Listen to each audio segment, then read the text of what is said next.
Welcome to Conservation Fridays with the Berry Conservation District. Today we have Dana Strouse, who has worked with the Michigan Environment, Great Lakes, and Energy's Grand Rapids District Office in the Non-Point Source Program going on 14 years.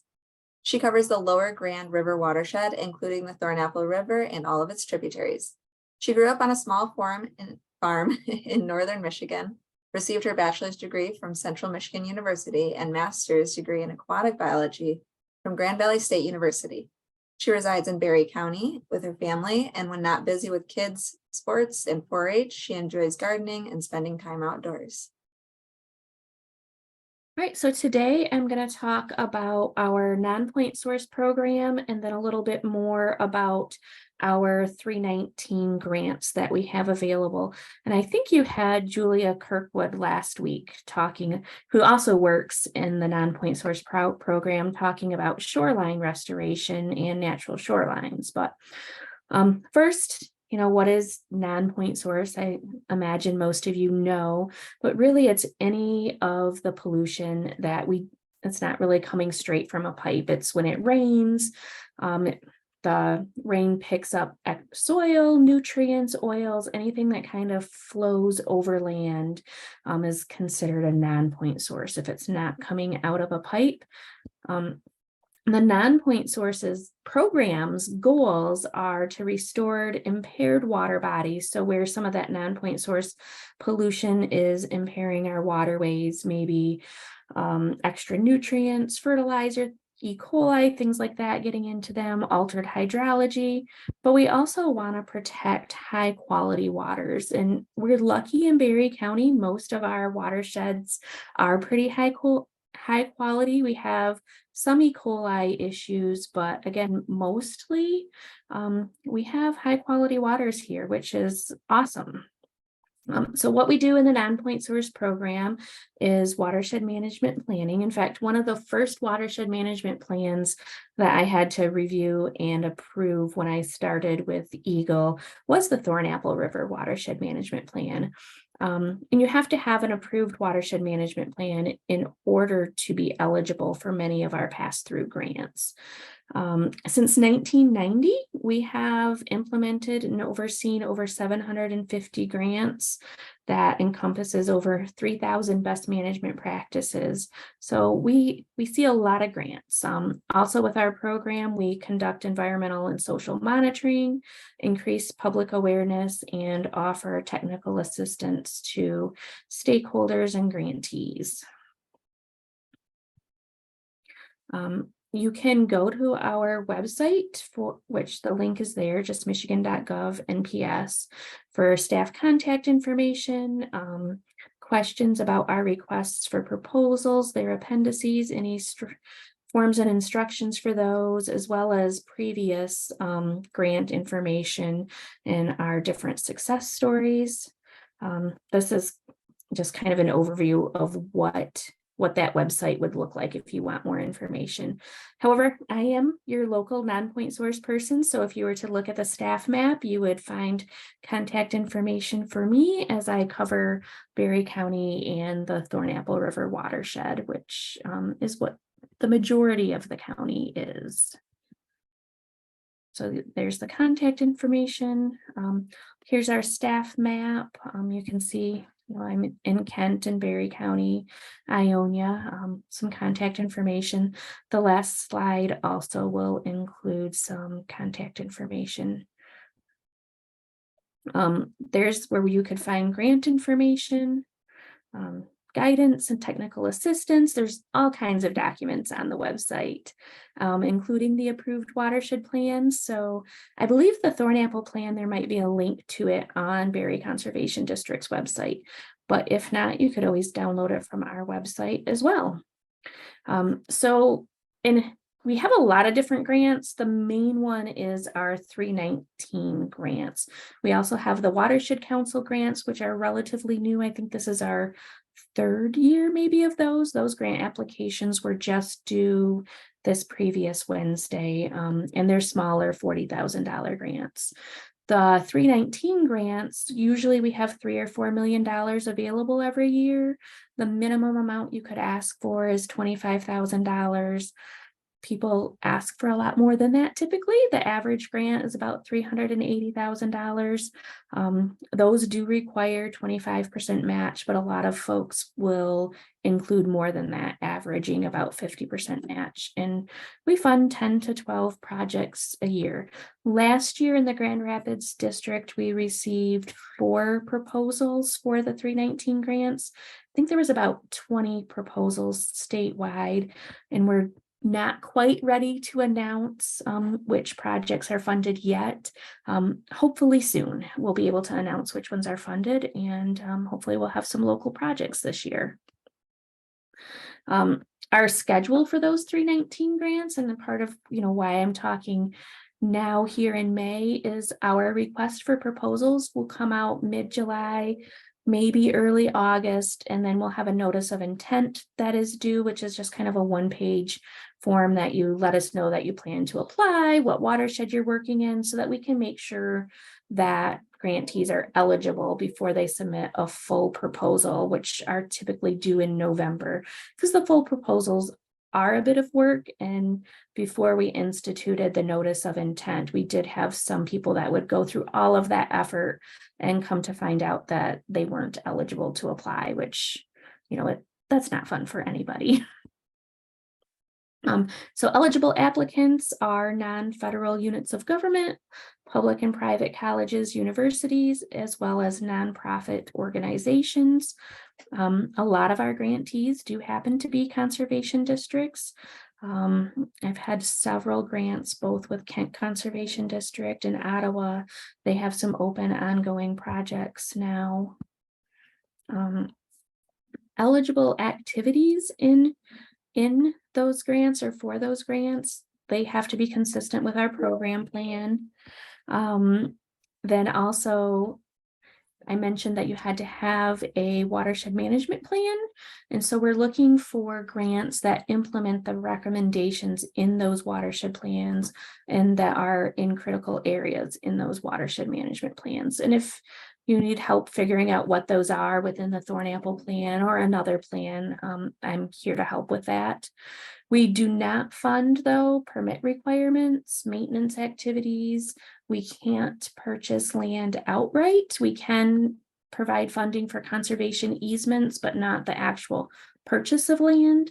And then we also, given we're the non-point source program, we don't fund point source related activities. Eligible watersheds.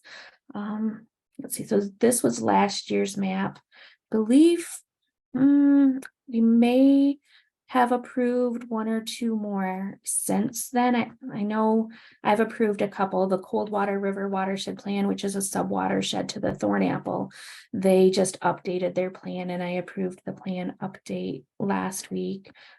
Cedar Creek, which is another tributary to Thornapple, they are working on writing a watershed management plan through Pierce Cedar Creek Institute right now, and I've approved the draft of that. So hopefully that one will be approved, and they'll have their own plan for Cedar Creek probably within the next month. But they're still eligible underneath the Thornapple plan. That one has been approved, goodness, since 2010, possibly. It's been a while since I've approved that one.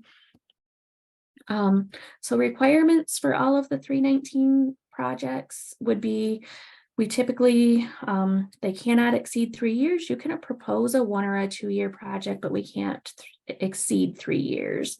You need to be able to sign your contract, implement the recommendations in the approved plan, and we require that you include targeted load reductions from the watershed plan and the projected load reduction from the project that you're proposing. So that has to be included in all of those. Even for our protection projects, we have you include those load reductions.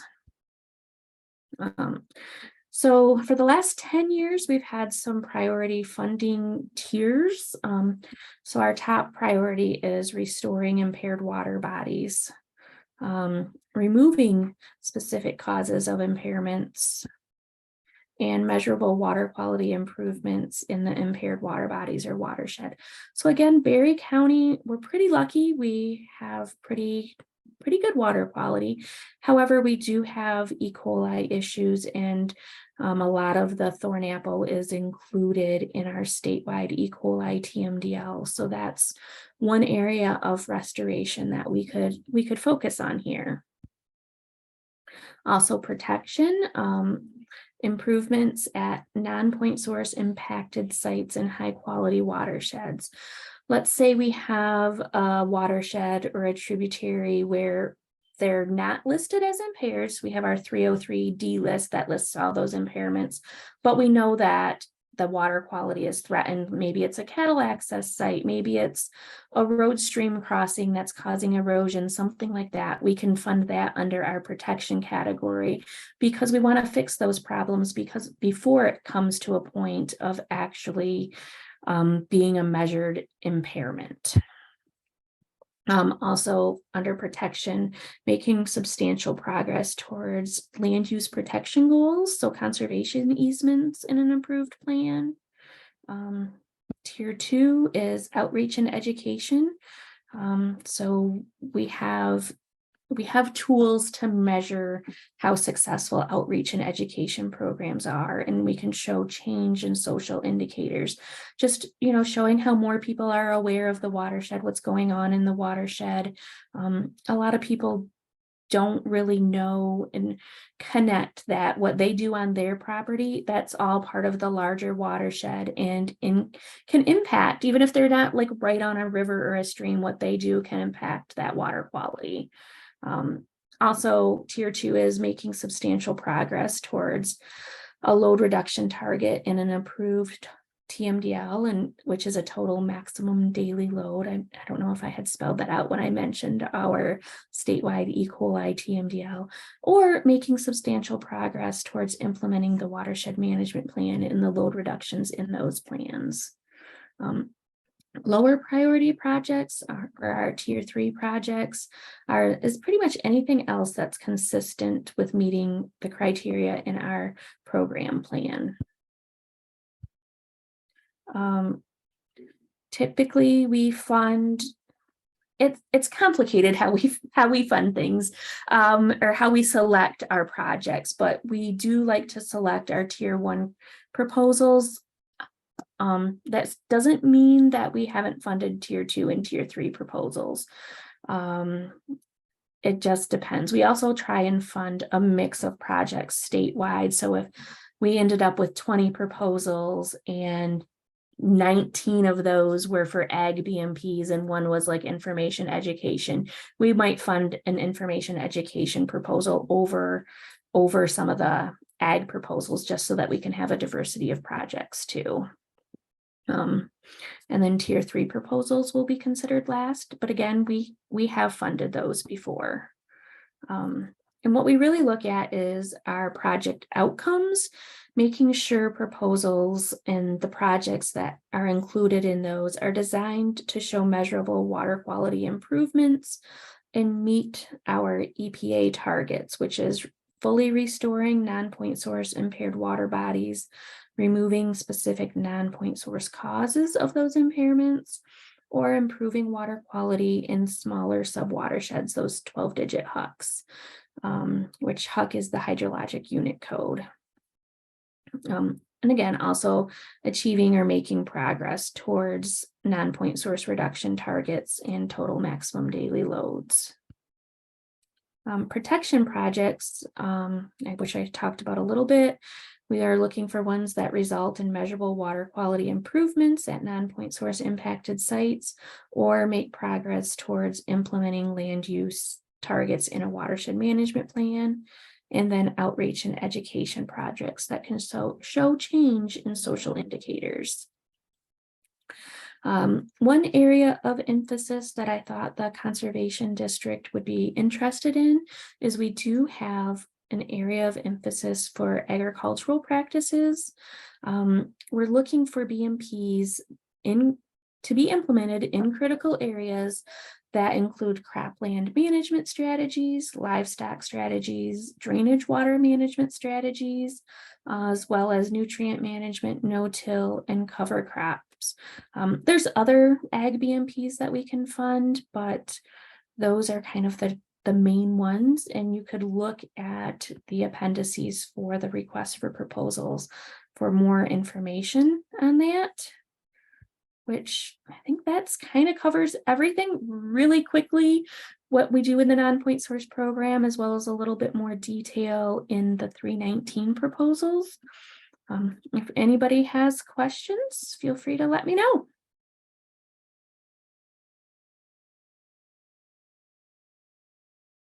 Yes, we just got one question. Zach wants to know, how can you reduce the amount of E. coli in a water body? There are a lot of different ways. One of them is, and it depends on what the source of the E. coli is. I'm sure, as you know, Berry County used to have a time of sale or transfer program where septic systems would be inspected if the home was sold, and then repairs would be required if they were found to be lacking there. So that's one way to address E. coli, is address failing septic systems. We have found systems that still have a straight pipe out to the stream. They're relatively rare.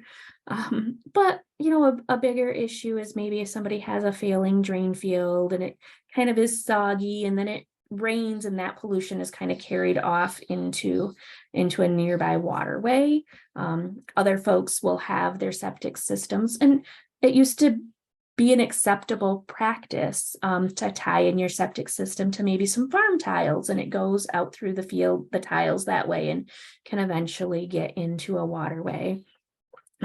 Wildlife can be an issue, which we don't really address wildlife E. coli, but then another one is runoff from farm fields, or so there's BMPs, best management practices, that you can implement, including cover crops that slow down any runoff leaving the field, putting in buffer strips, implementing I want to say CNMPs, which is comprehensive nutrient management plans for the farms. So having the farms have a plan for what to do with those nutrients, so that they know where they're going and when to apply them, testing their fields so they're not over applying nutrients, things like that. There's a whole host of things you can do to address E. coli. And again, it really depends on the source. Awesome. Well, thank you for that answer, and thank you for your presentation. I am not seeing any more questions. I did want to ask about the rain garden photo, because I thought that was really beautiful. And it probably said where it was, but I didn't notice. I don't know where that one was. If I had to guess, it would probably be in Plaster Creek. The Plaster Creek watershed, which the headwaters of it are like one branch of it is like Caledonia area, but it goes, through Grand Rapids and some urban areas. And we have implemented with our 319 grants hundreds of rain gardens in that watershed. In fact, I just had a note today that I'm supposed to ask them for like a map of all of the ones that we've implemented, because there have been a lot over the last 10-15 years. Oh, I would really like to see that map. That would be great. I've seen some of their gardens and they're good. So awesome. Well, thank you so much. You're welcome. Thanks for having me.